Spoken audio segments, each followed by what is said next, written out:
Dark clouds gather over the Carpathian Mountains as medieval banners snap in the wind.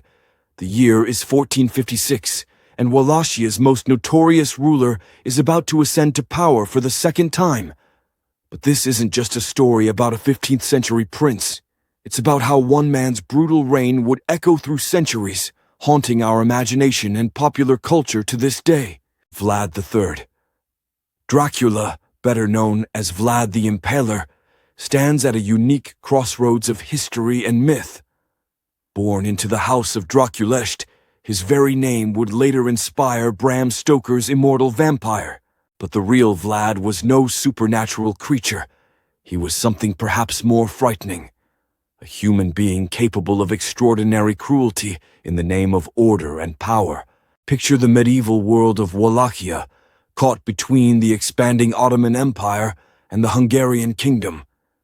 In this precarious political landscape, young Vlad learned his first brutal lessons.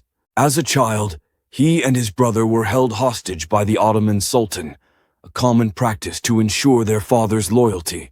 This early trauma would shape his future ruling style and his legendary hatred of the Ottoman Empire. When Vlad finally claimed his throne, he faced a fragmented realm plagued by internal strife and external threats. His solution would earn him his infamous nickname, Vlad the Impaler. Contemporary accounts describe forests of stakes stretching for miles, each bearing an unfortunate victim. German pamphlets of the time tell of entire fields of impaled bodies, numbering in the thousands. While these accounts may be exaggerated, they speak to the terror Vlad inspired.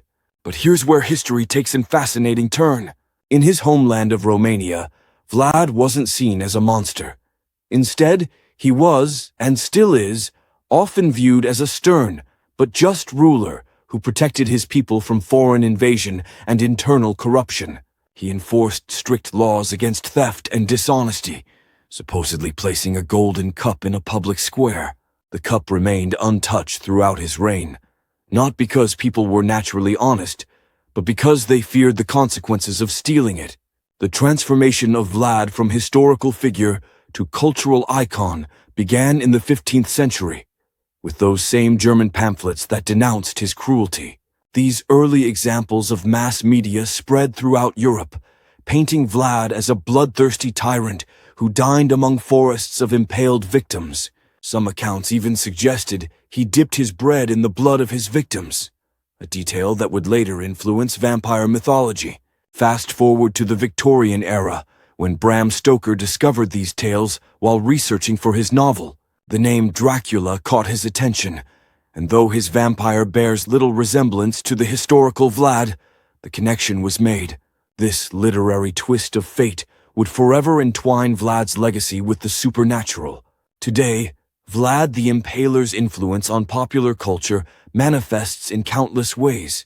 His castle at Bram, though he likely spent little time there, draws thousands of tourists each year. Hollywood has produced dozens of films featuring him, either as the historical figure or as an inspiration for vampire tales. Video games, novels, and television shows continue to reimagine his story for new generations. But why does Vlad continue to fascinate us? Perhaps because he represents something deeply unsettling about human nature. He wasn't a mythical monster, but a ruler who believed his brutal methods were justified for the greater good. In an age of moral relativism, his story forces us to confront uncomfortable questions about power, justice, and the price of order. Consider how Vlad's legacy reflects our own societal tensions. His rule emerged from a clash of civilizations, Christian Europe versus the Ottoman Empire, and today we still grapple with cultural conflicts and the balance between security and humanity. His methods of maintaining order through extreme punishment mirror ongoing debates about justice and deterrence. The tourist industry in Romania captures this duality perfectly. Visit Bran Castle today, and you'll find both historical exhibits about the real Vlad III and vampire-themed gift shops. This commercialization might seem to trivialize history, but it also speaks to our endless fascination with figures who blur the line between hero and villain. This commercialization might seem to trivialize history, but it also speaks to our endless fascination with figures who blur the line between hero and villain. Modern interpretations of Vlad often reflect our own cultural preoccupations. Some portray him as a tragic figure, shaped by childhood trauma and political necessity. Others cast him as a prototype for modern-day autocrats, warning us about the dangers of absolute power. Each generation seems to find new meaning in his story. The endurance of Vlad's legacy also speaks to our complex relationship with historical violence. We're simultaneously repelled by and attracted to tales of his cruelty.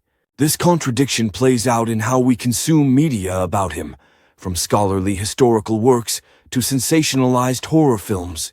As we move further into the 21st century, Vlad's influence shows no signs of waning. New archaeological discoveries continue to shed light on his reign, while creative works find fresh angles on his story. Each interpretation adds another layer to the complex tapestry of his legacy. The forest of stakes may be long gone from the Wallachian countryside, but Vlad the Impaler's shadow still stretches across our cultural landscape. He reminds us that history's most enduring figures are often those who force us to confront the darkest aspects of human nature.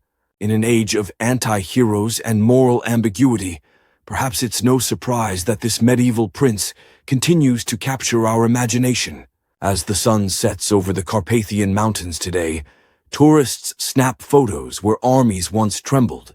Vlad's story has transformed from history to legend to modern mythology. Yet beneath the vampire tales and horror stories lies a more profound truth. Some historical figures become immortal, not through supernatural means, but through their ability to embody our eternal struggles with power, justice, and the capacity for both good and evil that lies within every human heart. Don't forget to subscribe to the channel and hit the like button to support us in creating more great content. Your support keeps us going.